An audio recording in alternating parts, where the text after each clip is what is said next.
এদিকে পশ্চিমবঙ্গের কলকাতায় বিশাল অস্ত্র কারখানার সন্ধান পেয়েছে পুলিশ। এর সঙ্গে বড় কোনো সন্ত্রাসী গোষ্ঠীর যোগাযোগ রয়েছে বলে ধারণা করছে রাজ্য পুলিশ। এছাড়া বাংলাদেশের সঙ্গেও এর যোগাযোগ থাকতে পারে বলে ধারণা তাদের।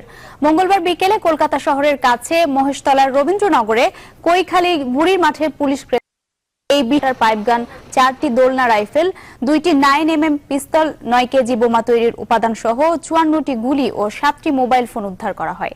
আফতাব হোসেন নামের এক ব্যক্তির নির্মাণাধীন বাড়ি থেকে এসব অস্ত্র উদ্ধার করা হয়। এই অস্ত্র কলকাতা, উত্তর ও দক্ষিণ 24 পরগনা, বিহার সহ ভারতের বিভিন্ন জায়গায় বিক্রি করা হতো।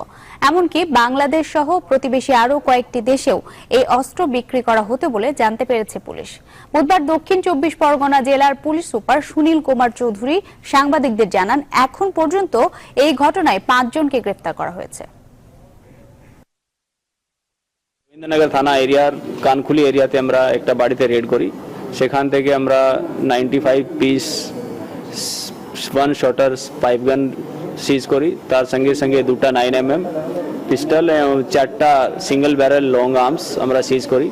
তার সঙ্গে 54 অ্যামিনেশন, 7টা মোবাইল ফোন এবং 9 কেজি এক্সপ্লোজিভ আমরা সিজ করেছি এবং 5 জনকে আমরা অ্যারেস্ট করেছি। আমরা ইনভেস্টিগেশন দেখব কি কাদেরকে এরা কারা কারা এর সঙ্গে আরো যুক্ত আছে, সব পয়েন্ট আমরা খোলা রেখে ইনভেস্টিগেশন